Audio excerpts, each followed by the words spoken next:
y'all, welcome to the RBJ podcast, where we have self-reflective conversations with real women. And today I have my phenomenal mother-in-law, Pam, here. We are talking about, for the month of September, we are talking about what women need, right? And so a lot of times as women, we don't really know what we need. And sometimes we can feel embarrassed. Yes. To even say that, because the stigma that society gives is that you should know what you need. How you don't know that? Well, I may not know that because I'm giving so much to everybody else. So I've never even taken the time to think about what do I really need, and is that person or are these people even giving to me? So we're going to talk to my mother-in-law Pam here about. She is a phenomenally beautiful, amazing, intelligent woman. I learned so much from her. Thank you. Of course. I learned so much from her, and she is in her 50s. And so we're going to talk to her about how she's gotten to this point, things that she's learned, and what she's learned that she needed. Yes. Okay. Let's get into it. So let's kind of talk about that. When did you first have Tim? When I had Tim, I was 21. Okay. Yeah. Okay. So kind of similar when me and Tim had Aubrey. So talk to us about that. What was going through your mind when you were 21? You were young. You weren't a teen, but you were young. Yeah. So what was going through your mind as far as like, oh my goodness, I'm having a baby? Talk to us about that. Well, fortunate enough for me at the time, I had what at that time they considered a quote unquote good job. Okay. I worked at a bank. Okay. So she was a banker. She was a banker. I was the bank teller. I was still living with my parents. Okay. And so I did have that support system. Okay. So it wasn't as difficult. Okay. But what I could say is, even though my mom and dad, so I never had to have a babysitter. Okay. Because my mom was an at-home mom. Okay. And so she cared for Tim while I was at work. Okay. But he was mine when I got home. Okay. And he was mine on the weekend. Okay. So she did, Right. So it wasn't like she took over. Okay. So I did have that guidance in the house. Okay. So it wasn't as difficult that I know like a lot of younger mothers have. Yeah.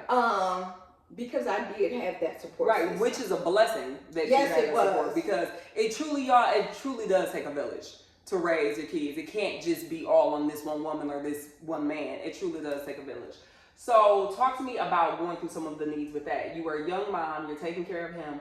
Are you learning anything more about yourself? Talk to me about kind of what that looks like. And you know what, now that I think about it, I was 20 when I had Tim. Okay. Because we are actually 20, yeah.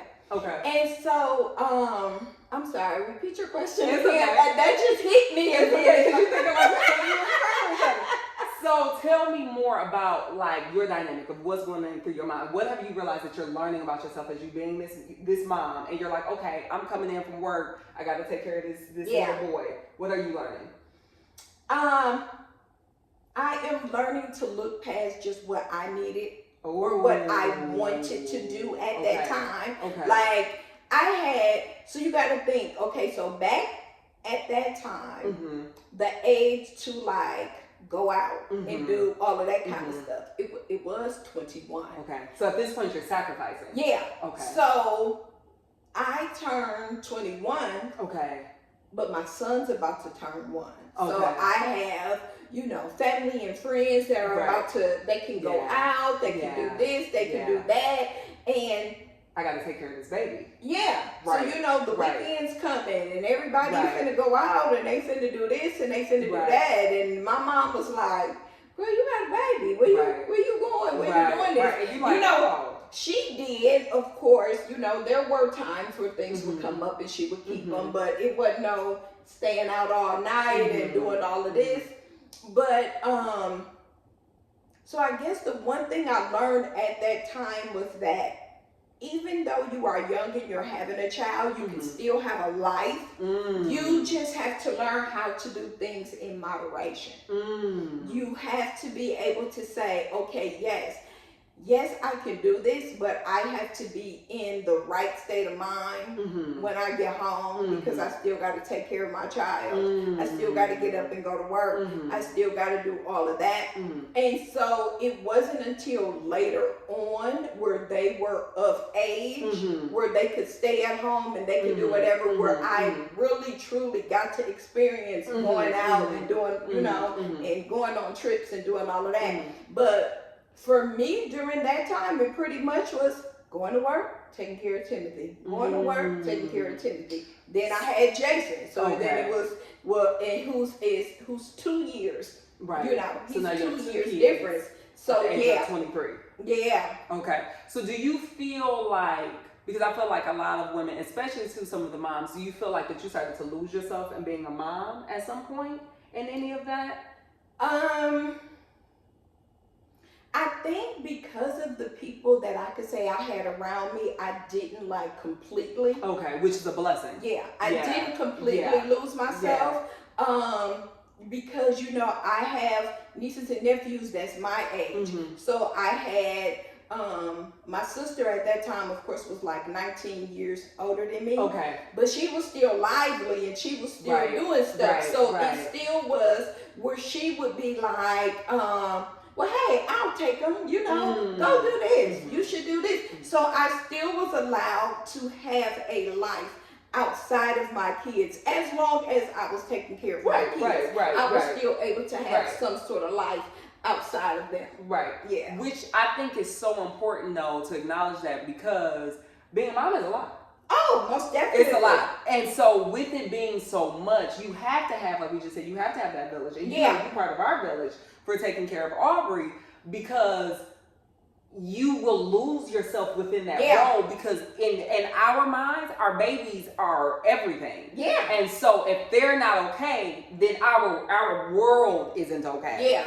So if you're not reaching out and saying, hey, can you help with this? Or hey, can you watch it for this time? Or hey, can you'll lose yourself in being like, well, this person needs this and this. And the truth is being a mom, it never stops. And you know, I think mine kind of got more hectic. Okay. Not when they were smaller. It was when they got older.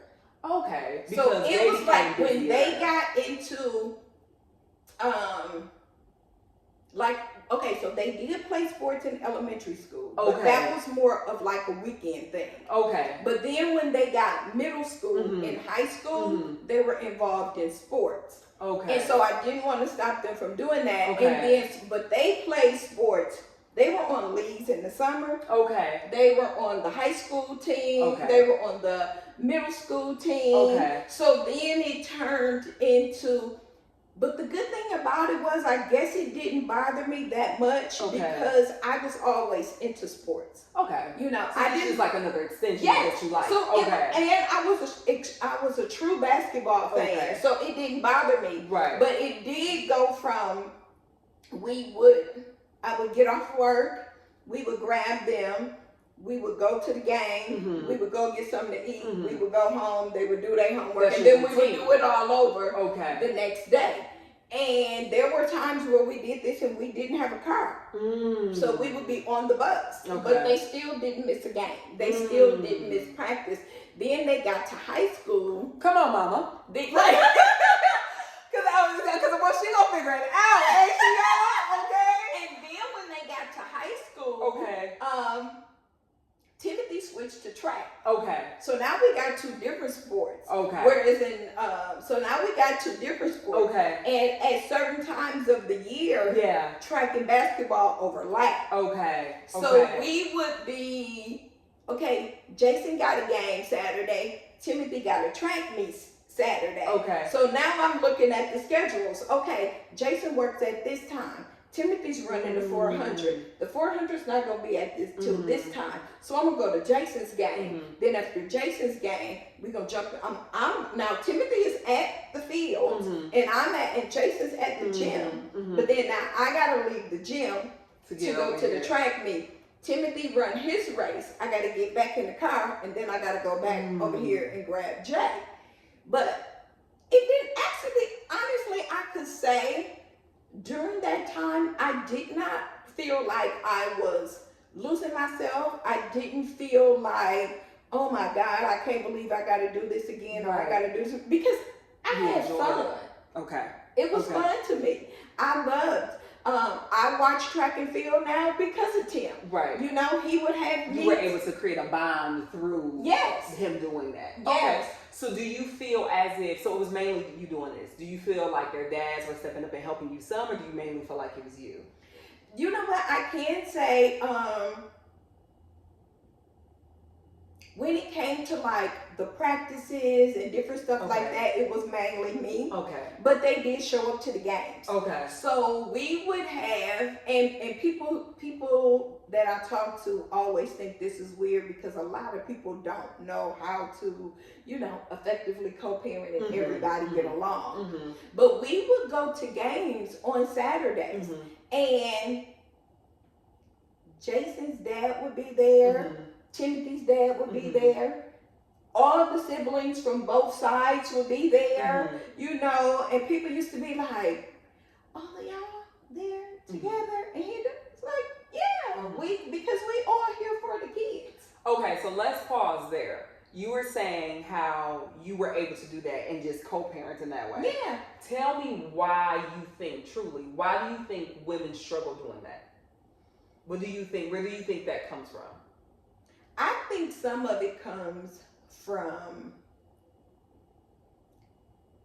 jealousy of when that person gets into another relationship. Because you hear a lot of times, don't have my child around that B, and don't have my child around her, blah, blah. And a lot of times people don't truly let go in the relationship. It's like, you're still holding on. Yes, you're still holding on to something. It might be like, okay, yeah, we broke up, and she's holding on to the hope that they might get back together, or maybe he did something. And some people don't like to do their own work to say, okay, we might have broken up, and take their own faults in things to say that this is what happened. And a lot of people don't think outside of themselves and realize it's for the kids.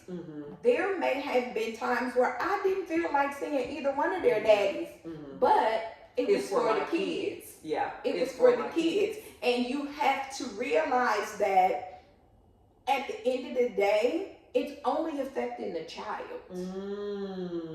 So you have to think outside of yourself. You have to think outside of yourself. And I don't think a lot of people know how to do that, to think outside of themselves. Because if you really consider the fact of the impact that a mother has on the child and the impact that a father has on the child, it's not to say a man can't raise a phenomenal woman, and a woman can't raise a amazing man.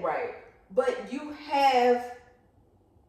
they both have different things that they instill into a child. And I think if people would let go and realize that it's just for the child, and that relationship just wasn't for you, and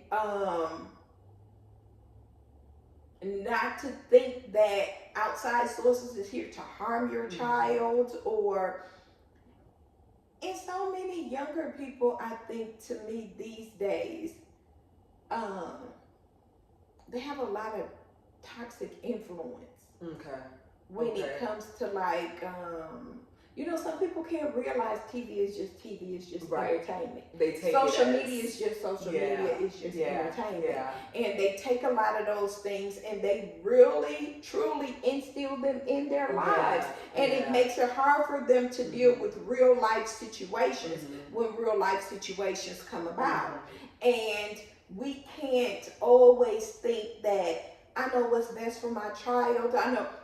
Now, if the situation is bad, then yeah, by all means, no, my child is not going over there because you are not watching my child, you're not doing this. But if the person's not harming your child, what's the problem? Why not allow them to have both? So it seems like, to be honest, that you did a lot of self-reflective work to even get to that point. And I think that, because what you just said was a magnitude of information when you were saying that you have to let go. Yeah. That requires a lot of self-reflection. It does. To be able to say, this isn't the right relationship for Yeah. me, and this is for my children. Right. That is a lot of self-reflection, and I think, like you just said, though, that a lot of women do not do. Mm-hmm. Because what you don't realize is if you're like, well, it's so hard to co-parent and da-da-da-da. Okay, but what are you holding on to? Yeah. And why are you still holding on to Yeah. it? Because you have to ask yourself, is this really the type of relationship that I should be in? Yeah. If the answer is no, you have to release. Yeah. And then some people don't even know how to, let's just say if y'all are on extremely bad terms and y'all just really cannot get along, Mm-hmm. then you find a pickup spot. Mm-hmm. Then you do this, and then you're like, okay, well, you can pick them up for here, or you can pick her up from school, Mm-hmm. or you can do this, or you can do whatever. But just because the two of them can't get along, I don't think it should be taken out Mm-hmm. on the child, because the child is the only person that's being harmed. Mm-hmm. Mm-hmm. And you have to allow your child to have those relationships.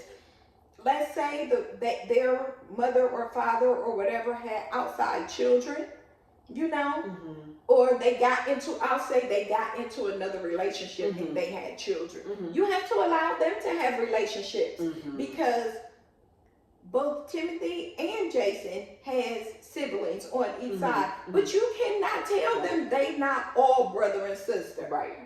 Right. Right. You literally, you gonna have to fight them if you, Timothy's sister, you gonna have to fight her if you tell her Jason not her brother. You know? Right. No, but that is such a good place though to be in, because I could feel your joy and how much you're at peace with that. Oh yeah. And I think so many women struggle with that. Mhm. So I think it's so good that you're able to share, this is how you can do that. Yeah. You have to release. Yeah. Because harboring on that, sitting in that, it's not going to do anything for you. Not at all. And that's actually something, we talk about what you need, that's something that you do not need. You have to release so you can go find your joy.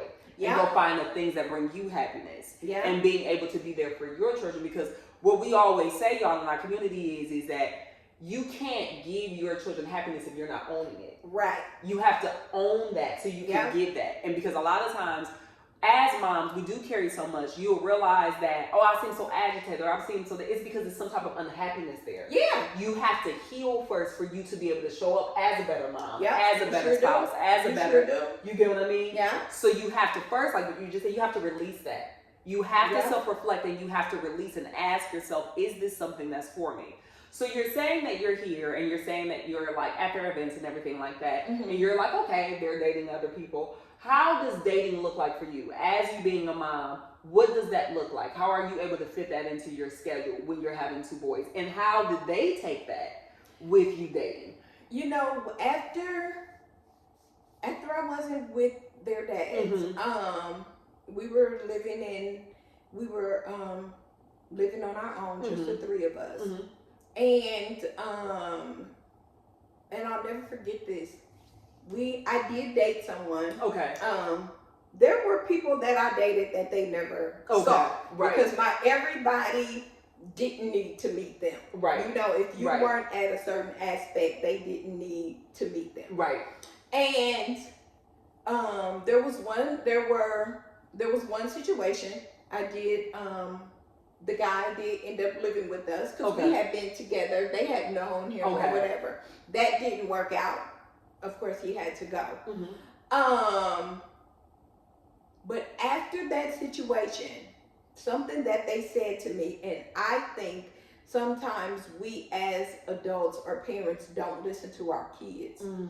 I was dating someone else, and they were always, and I don't know if it's because they were, they hung around like my nephew who was grown, and they were like my dad or my brother. So sometimes the things they would say to me, I'd just be like, okay.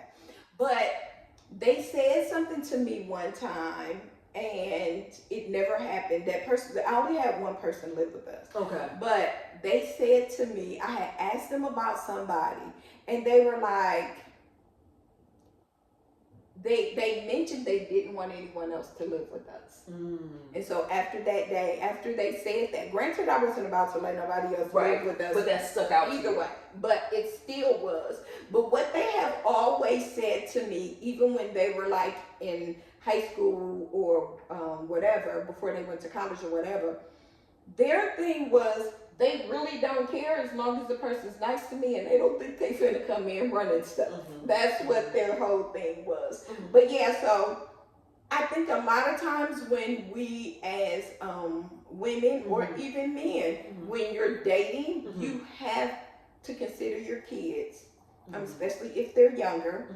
But listen to what they're saying. Because had I not listened to them and gotten in another relationship, and that person, you know, if I would have let that person move in, and then they would have eventually had to move, then it looks like a revolving door. And that's not the image. And you don't want your kids to think that type of stuff is okay. To be in and out, in and out. And I always told them, whenever you move out, unless you are moving out with somebody that you are, that's going to be your partner, this is who you're making a life with or whatever, don't just go live with people. Never put yourself, I always told them, never put yourself in a situation where somebody can put you out. Never put yourself in a situation where somebody can put you out. But that's real though, coming from a woman. Yeah. That's real, because as women, if a guy moves in, right? Yeah. One of the first things you do when he gets upset is what? You gotta go. You gotta go. So what you're saying to your sons is I don't want to see you in that predicament. Yeah. So unless this is your person, she got her place, you got your place, you might go over there, she might go over there, and then when y'all upset, you go and you go back don't to put yourself in a situation where nobody can put you out. No. Because the last thing you want to do is be calling somebody, hey, mom, can you come get me? She tripping, she done. No, if anything, you be the one to say, okay, no, this not working out. Or you be like, no, this not working out. You need to go over there to your place. Or you never put yourself in a situation with somebody. Because I've seen it too many times. Right. Where I've seen people, and you be like, oh, you don't live with so-and-so? No, she was tripping. She put me out. She was... okay, whatever. No, we've seen it too many times where people are being put out, and you don't want to be in that situation where somebody can put you out. So what do you feel like as you being a mom and as like they're growing, and obviously you're growing too, how do you feel like you are still having some of your needs met? Are you obviously, like I know there's some dreams that you were able to go after. Yeah. How were you able to do that? Because I feel like as a lot of women that are moms, some of us lose ourselves within our kids, but also too, our dream gets lost. Yeah. So how were you able to go, no, this is still what's important to me, because you were able to go after your dreams that had nothing to do with Tim or Jason. Yeah. You get what I mean? So talk to us about what some of that looked like and how you were able to still go after that. One of the things I can say is watching them. Oh. Watching them. And because I wanted to go off, well, a lot of people don't know this, and I think I told you. When I graduated, I initially wanted to go to the Air Force. Right. But my mom and dad were older. Right. I already had a job at the bank. So to them, as being older people, no, you got a good job. That was you living the life. Yeah, you living the life. You working at the bank. You one of the people got to see to come get their money. Right. So you're like, sure. And then I got pregnant with Tim, so then it was ever. And while they were younger, I did go to school to get my associates. So I did that. But I always had the dream to go back to school. If I went back to school, I was going to be in a sorority. I was going to do this. I was going to do that. But then I watched them. Okay. And they decided that they didn't want to stay in Milwaukee for school, which I loved because I did not want them to stay. Right. But they took the initiative on their own, and they filled out their applications, and they did all of their stuff, and they brought the papers home to me. Hey, Mom, can you sign this? They took on it, and I watched them grow from that. Okay. Timothy was always into the sports thing, so I watched him. He became the husband and the dad, and he still pursuing his track dream. He Yeah. was a coach. He was doing this. Jason went to school for his graphics, and one day decided, hey Mom, I just want to see if I could do this for myself. And he started working on his own. And so they're You're up watching and they're them, living like, their they're life living and they're their living their dreams. And I was just like, wow, it was like they did it. But then I also felt like, man, I did it. You know? I was like, I did it. Yeah. But then that was like, and I mentioned to them that I was thinking about going back to school. And one thing I can say about them is they're always encouraging. Yeah. And so they were like, oh my God, no, I'm finna cry. This is why I love her. Do you guys see? Oh my God. So it was almost like the tables turned. Yeah. Where now it you're is, learning from them. yes. And you're like, wait, I'm your mother. Yeah, so it was like where I was always encouraging them. Like, okay, when Timothy decided he didn't want to play basketball no more, okay, well, what you finna play now? Okay, we finna run track. Okay, now, you know, this is what we finna do. This what you want to go to school for? Okay, yeah, this what we finna do. You know, and so they were like, well, if you want to go back to school, you should do it. You know? And even when I was in school, they would be so funny because they would be like, so and so and so and so is coming up, and people would be like, oh, we should do this, and they would be like, Mom, I thought you said you had a test on such and such a day, or Mom, I thought you said. They were keeping you on your toes. Yes. So talk to me a little bit about, and not to cut you off, but talk to me a little bit about school. So at this point, you're how old when you're going back? Oh my God, I was, let's see, I graduated, a year. Okay. It's been a year ago. Okay. I was in school for 3, so I was like 49. Okay. So she's I was like 49, 50 she's 49. when I went back to school. Yeah. Because the reason why I wanted to make sure that I highlight that, so many women, and you know this, Mom, will think that it's too late for me. Oh, never. It's never, ever. And I think it's so important to highlight that because I commend you for one. You already know that. I'm extremely proud. When she was saying she was going back, I'm so proud of you. Because, and I'm all for you just going after your dream of whatever that looks like. Yes. But it's so important that we acknowledge that because there's no such thing as a too late. Yeah. Right? And so you inspire so many women to keep going because at this point your kids are grown. Yeah. You know what I mean? And you're like, okay, I'm 49, I'm about to get back and I'm about to keep going. Yeah. So now your sons are telling you, which is so funny now, the tables are turned. It's funny how God works. Yeah. And so the tables are turned and now they're encouraging you.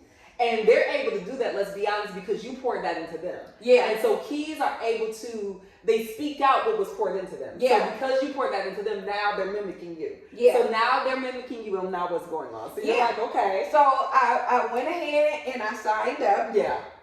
And I knew for me sitting in a classroom wasn't going to work. Okay. Not after working all day, sitting in a classroom. Right. So you've been adulting for years at this point. Yeah. So I'm like, I'm not going to sit in nobody's classroom.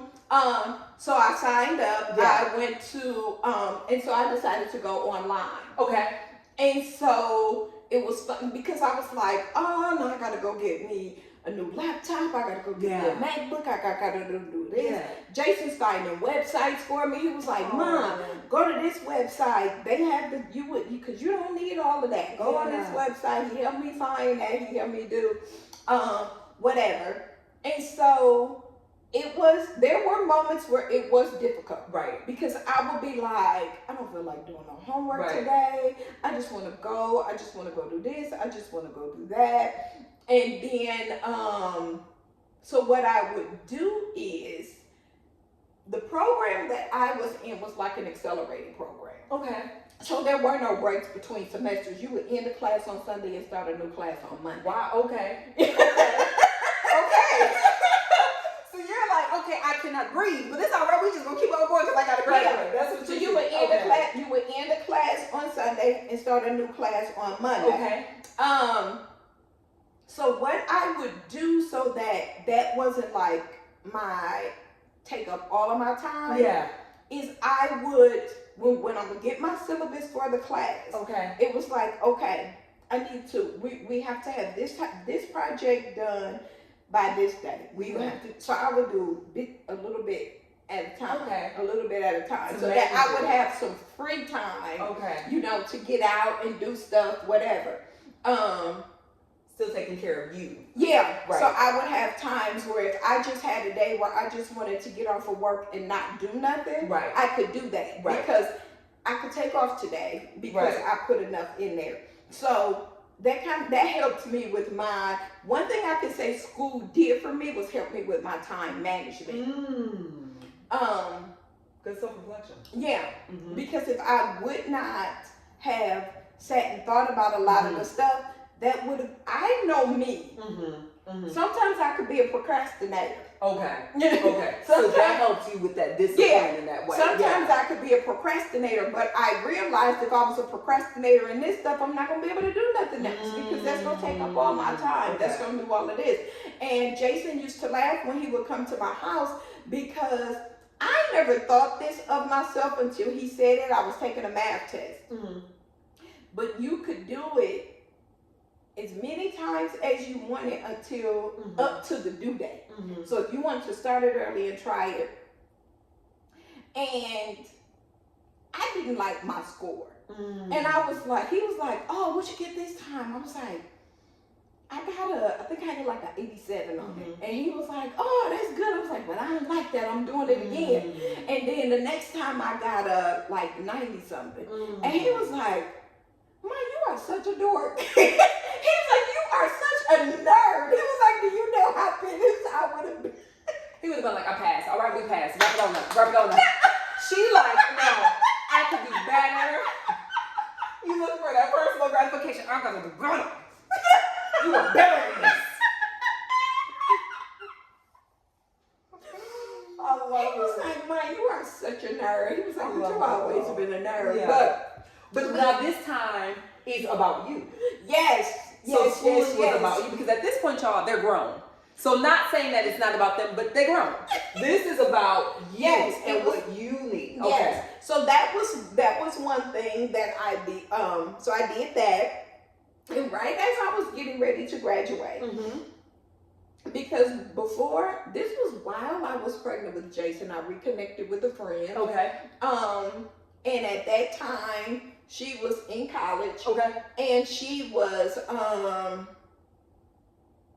I think she had just became a member of her sorority. Okay. And so she used to take me to a lot of the different events and different stuff like that. Okay. And I fell in love with them because they were all sweethearts. They were all, it was like I would meet them, but I wasn't meeting a stranger. Okay. They were all really friendly. And I had always said, if I ever go back to school, this is what I'm going to do.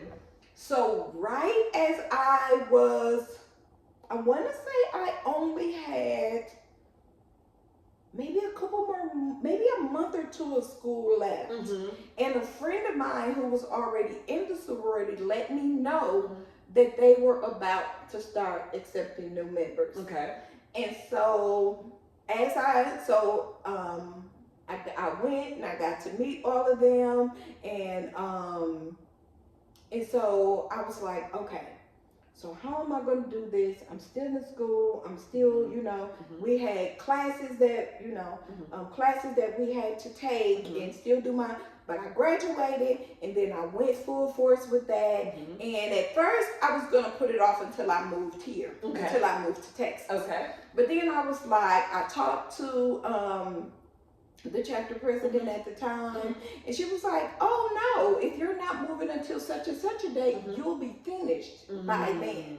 And so I went ahead and I did that, and everybody, and Jason was like, one of the things that really hit me when I did that was Jason said, Mom, you always said if you joined a sorority, that's where you would join. So I am a proud member of Sigma Gamma Rho Sorority Incorporated. Which is something that you wanted to do. I always, from the time They were little. Okay. Because my friend who was in the sorority, Okay. she has a daughter, but her daughter is younger than them. Okay. But they used to see, they saw her when she was younger, Yeah. But so a lot of times when I used to go to different stuff, and I would be going with her, and it was it was the different events and stuff like that. And so I always said, even when we used to watch stuff or whatever, and I used to be like, if I ever join the sorority, this is what I would do. I never had an idea of joining any other one. And so when that came along, I was like, when my friend told me that they were going to be accepting new members and they whatever, I was like, boom, I'm on it. So now we lead you to you're in your 50s. Yes, so I was, and I had somebody say this to me who is around your age, actually. Okay. Who said to me, they were like, it was a guy. Okay. And he's like, I always, I had wanted to be in a fraternity, and he named the one that he wanted to be in. He was like, but I never knew if I wanted. He was like, but I always thought I had gotten too old to do it. There's that old word again. That's what he thought. He thought, because this was I don't even remember where I was. And he said, I always wanted to be in this particular fraternity, but after I got to a certain age, I thought I was too old, and I thought I was this, and I thought I was that. I said, do you know I did not become a member of my sorority until I was 52? Listen to that, lady. Listen. 52, and you love it. Absolutely love it. Absolutely love it. And so now you're in your 50s. What would you say? Because I know, obviously, like you said, you keep hearing this too. Yeah. You think I'm too old. What would your advice be? Because I know you don't believe that. You don't believe that. I tell everybody when people like to say, oh, I'm too old to do this, or I'm getting too old to that. To me, old is a state of mind. It surely is. To me, old is a state of mind. If you keep telling yourself you're too old to do something, then you're gonna be too old to do it. Yep. And people laugh because when they hear how old Timothy and Jason are, they like to say, "Oh, you old." I said, their age has had nothing. Their age has had nothing to do with me since once they turned 18. Their age had nothing to do with me. They were saying old people, and I was over here. I was like, their age don't have nothing to do with me. Because I think as women, we allow that age thing to stop us from following our dreams. And I'm going to be honest with y'all too. A lot of times, everything that you just heard her say, Ma, and we've talked about this before as well, everything they just heard you say, there was fear there. Everything that you go through, everything that you try to conquer, there's going to be self-doubt and fear. But you never let it stop you. You went ahead and you kept going anyways. Yeah. And that is something that I think that is so important to acknowledge, because I think as women, society tries to place that age. Oh, most definitely. Most definitely. And if you're not careful, you use the age as an excuse. Yes. Because there really is the age thing on top of other fears there. Yes. And you can't let that stop you. Yes. You have to be able to say, like what you just said, age is in the mind. So if you say that I'm old, I'm 34. And if I say that I'm old, then Terry, you're right. You too old then. Yeah. But if you say, well, no, I'm not, then you're right. You're not too old. It's because no one can force you to do anything. Yeah.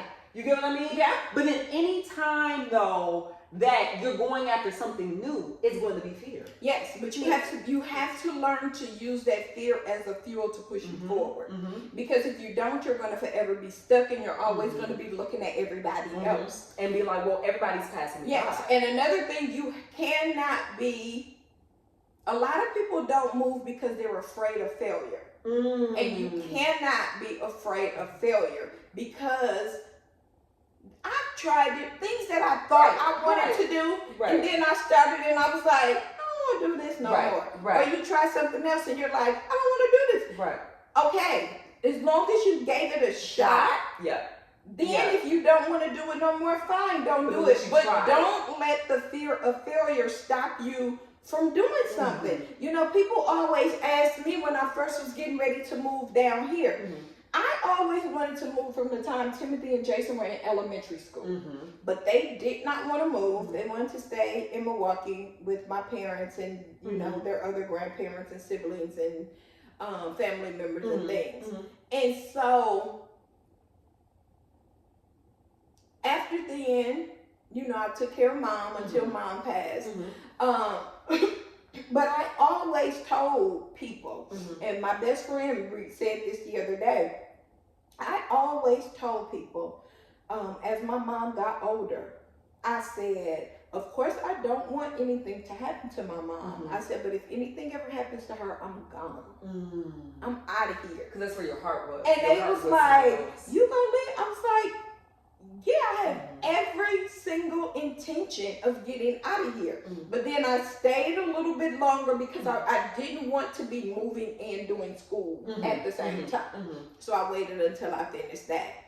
And then when we did decide to move here, they were like, so are you going to live where Timothy and Materia are? I was like, no. And they were like, why? I said, because that area works for them. That area would not work for them. And they were like, well, how close are you going? I don't know how close. All I know is I'm getting out of here. But then I know there are some people who I know who are still living in Milwaukee or still living in places that they don't want to be, but they're afraid to step out. You know, and you can't. To me, you're only hindering yourself if you don't take the time to step out and at least try something. And that's with anything. That's with anything in life. You have to at least try. Now, if it ends up being a failure, at least you try. You know, but you can't. I don't like living in coulda, shoulda, woulda. Right. Or what if I would have. Yeah. I mean, of course, I still think, what if I would have went ahead and went to the military?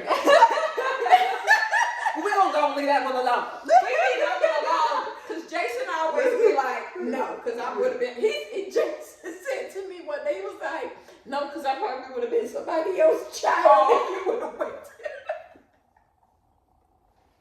But no, but it is, you know, you just have to be okay with the possibility that this might not work, but I'm at least gonna give it. At least I can say I tried.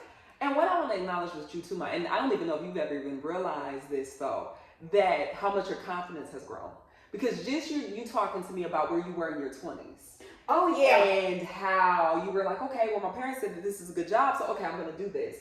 And now to see where you are now. You've been knowing me since I was 19. Yeah. And for me to see where you are now, your life is yours. Oh, and yeah. That is such a beautiful thing to see and to watch you walk in, because when I hear her saying, oh, I'm going to my sorority event. Oh, girl, I love my new place. Oh, girl, I'm doing it. And it's just amazing to see. Like I called you that day and you were like, Mom, where you at? And I was like, I'm driving. You was like, where you going? Nowhere. Yeah, I'm just trying to see what's around.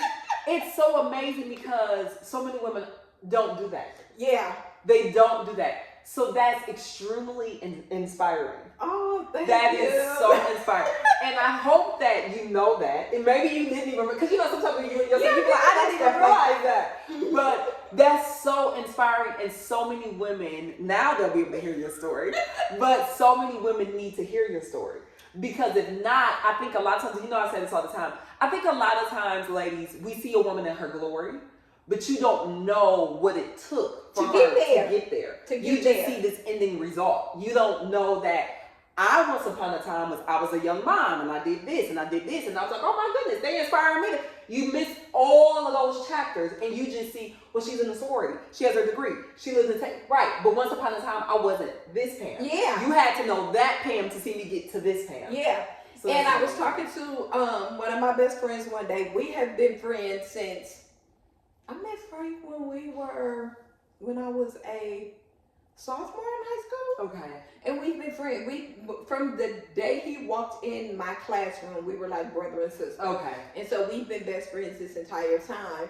And he said when I first told somebody had came to him when I had said I was getting ready to move. And was like, do you think Pam's really gonna move? I was don't know if she's really gonna do it, blah blah blah. He said he told them, he was like, if my sister says she gonna do it, she gonna do it. If she told you she moving, you can bet your money that she's moving. Yeah. Cause she's not saying it if she not gonna do it, or at least not gonna give it a try. Right. And I said, yeah. I said, he was like, y'all act like y'all forgot that she told us years ago if anything ever happened to her mom, she was out of here. He was like, I'm actually surprised she stayed here this long. He was like, she only stayed because she had to go to school. But you know, you don't realize how many people are paying attention. Yep. You don't realize how much people are paying attention or thinking. Or some people will think just because you said something and it's been deferred that you're not going to do it. And it's like, just because it's deferred doesn't mean it's denied. It just means that certain things. That's a word. Yeah. That's a word. Just because you had to wait for something doesn't mean it's not going to happen. It just means it hasn't happened not right now. There we go. But you just have to keep pushing for it. If you quit pushing for it, then yes, it's not going to happen. So yeah, that's the thing. So that's why I was like, I be out here, you know, me and Jason are loving it. Of course, Jason goes back. Jason's been back a couple of times, but he has his regular spots that he goes to. Most of the time, I'm just at peace being at home. I was fine. Every now and then, I will jump up and I'm like, oh, I got to go to my sorority is having this. We got to go give out book bags today. We got to go do a walk for this. We got to go do that. We got to, But most days, I am perfectly fine sitting at home looking at TV. I will go sit out on my patio. People like, they will see stuff online and they're like, hey, have you been to this event? No. Because right now it's too hot. Maybe in the fall I'll go. I feel like being outside. I'm happy. I'm at peace. I love and that. I tell people, I had Isn't that something, y'all? I had a friend say to me one time that they were, and this was recently, that they don't remember the last time they were truly happy. And I said, that is hard to hear, because if you see them, you would never know that. And what I said to them was, what you're going to have to do is figure out the last time you were really truly happy, and just keep moving forward until you figure out where that changed. And once you figure out where and why it changed, how to fix that, and then you can get back. I said, because once you find inner happiness, it's one thing for people to see you and they're like, oh, she's always smiling, she's always happy, she's always this. But if you don't have that inner peace, that's only going to leave. Once you get home, then you have to sit in that. But once you find that inner peace and you find that inner happiness, because that's something, what you're saying, that's money. That's something that money can't buy. It cannot buy. And once you find it, you're not letting nobody come in. You're not letting I don't care who you are. You cannot not disrupting my peace. I feel like you're going to interrupt my peace in any sort of way. Okay. I'm out of here. No, I don't have time for that. So what would you say to women now, younger and women your age and older, about themselves and loving on themselves and making this life yours? What words of advice would you give? Your first thing is you have to sit down and really realize what it is that you want out of life. You have to figure out what it is you want out of life. And I'm gonna add this to that too. Because social media is so big, oh my God. It's so easy to compare. Don't do that. Don't think that social media and reality TV. Yeah. Because even if you look at some of the interviews of those people now, you'll realize that wasn't all that it was cracked up to be. So you have to realize a lot of that is just entertainment. Right. So you have to realize what it is that you want out of life.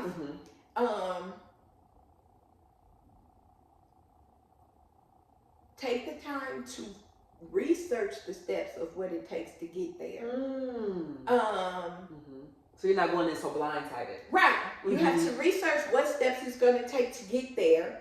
And then you also have to be totally honest with yourself. Okay. A lot of people aren't honest with themselves about what they really need, what they really want. That's a hard one for a lot of people to express what they really want. So you have to be honest about your needs. You have to be honest about your wants, and not just with somebody else. You have to be honest with that with yourself. Yep. You know, and not feel that you have to accept any and everything that comes your way, because that's not always the best for you. And don't think just because you hit a roadblock that that's the end or that's not for you. It just might be meant for you to figure out a different way to get there. Sometimes you have to go through those bumps and bruises to realize what you really can conquer. Because if you don't go through those bumps and bruises, people will think everything is easy sailing, and they won't, I'll say, pack the proper tools so that when the roadblocks comes, they can unpack it. Okay, so I need to sit down and I need to do this, or I need to be listening to this, or I just need to sit somewhere and be quiet right now. If you don't go through bumps and bruises at some point in time, you don't know what to put in that bag. You don't know, so you won't have the proper tools when you get there. That's good. It's almost like you're saying you can't hate what you went through, because that prepared you. That prepared you for where you are. And I think a lot of times, I'll say this for parents. Sometimes you have to let your kids bump their heads. Not to say you got to completely let them drown, but you got to let them bump their heads, because at some point in time, you would think every parent, I would hope every parent at some point in time will want their child to be able to step out on their own. So you have to give them what they need to be able to step out on their own. You don't want them to get out there and be like, well, mama never told me this, or dad never told me this, or what am I supposed to do here, or what am I supposed to do there? So you have to allow them at some times to have those bumps and bruises. Now, I can't even remember where I heard this from, but as parents, you are packing a bag for your child.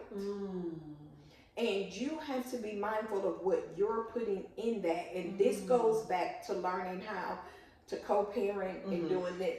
Because you don't want to, I really wish I could remember where I heard this from.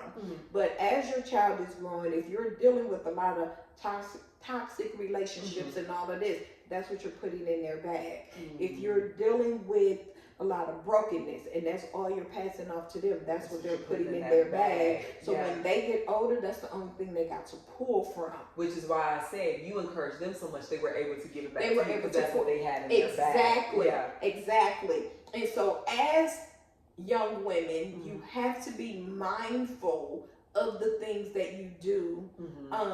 With yourself. So yes, you have to be mindful of the things that you do. Not to say that when we were younger that we didn't do stupid stuff. Right. We didn't have social media.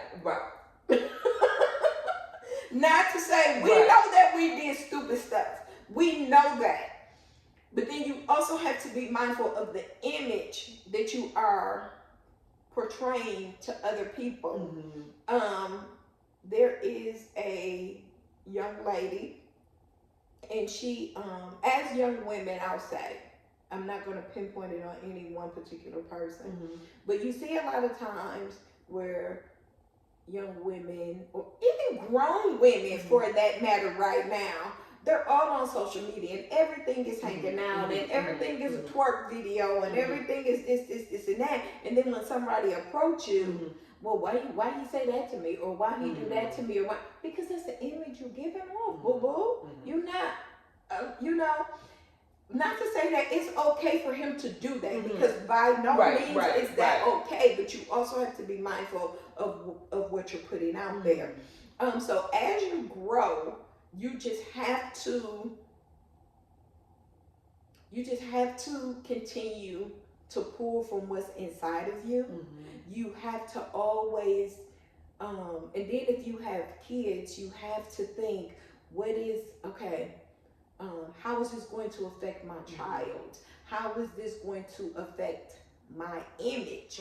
How is this going to? So you just have to be mindful, and you just put some thought behind the things that you do and the things that you say. We all can go off on tangents sometimes, but it's just a matter of you have to be intentional. Yeah. You have to learn how to care for yourself. That's one thing that is very important. Self-care is so important, because we can't care for anybody else if we haven't cared for ourselves. We also have to learn to give from our overflow. Because if you're continuing to give from your main source, then what you gonna have for yourself after you done handed out to everybody? You done handed everything out to everybody. Now you only have what's left in your overflow, which is probably not enough for you. Right. So you have to be, you have to set your boundaries. You have to stick to those boundaries, and you have to be willing to let go of people who don't know how to respect you and your boundaries, and not to say it's not going to affect you, but you have to not think twice about it. Have to be so firm in that. Is what Yeah, you're you saying. have to be firm. Yeah. You have to be, because I know there were times when I was younger, and you would say, I'm not gonna do this, I'm not gonna let nobody do that, and then you meet this dude, he cute, he cool, and everybody think he a cool guy, and then you push yourself to the side because that's what you want to do. But you have to find your inner peace. You have to realize what it is that you want out of life. But you also have to live. You can't live somebody else's life. You have to live your own life. It's good to have a mentor. It's good to have somebody to talk to. It's good to have these outlets. But you also have to allow yourself to live and get your own bumps and bruises. Okay. I'm just over here like, Now y'all see, again, this is my third time. Wow, I love her. You have provided us so much wisdom. Oh, thank you. I am extreme. I said this all the time, and I'm going to make sure I say it again for my audience here. I am so proud of you for you to be able to be where you are in life. Your happiness is so inspiring to me. I cannot wait to see what else you cover, and just to see you becoming more of who you were created to be. Thank you. And being able to share that with us. And when you asked me to do this, I was like, she's going to interview me. And this is why. It's just so much in there. That's how Because you don't think about, right, you don't see yourself like that. Because you just live it. Right. So you just what am I going to say? So when you first asked me, I looked at the message and I'm like, okay, let me work a little bit more. And then let me think. And then I was like, okay. But then I was like, what am I going to talk about? You. Because you're a big deal, girl. You're not a small fry. You're a big deal. And it's just, we have to have these conversations because you're an everyday woman. And we all had things. And to see where you were, to see where you are. It's amazing. It's so much growth there. And to be able to share that with someone, because somebody just needs to hear your story. Yeah. You know what I mean? So, thank you so much, Ma, for being a part of here. I'm hoping you enjoyed. I did. At first, I was like, well, is she going to put me on this camera? What am I going to be out there looking like? I'm like... Well, I'm happy that you enjoyed. I'm so happy that you were able to share your knowledge and share what has brought you this far, and be able to talk to younger women like me, as well as women that are your age, as well as, girl, keep going. Yeah. I know you about to keep going. Girl. Who you telling? I was sitting here the other day thinking, okay, so how many more years I got to be in my sorority before I can be considered a life member? These are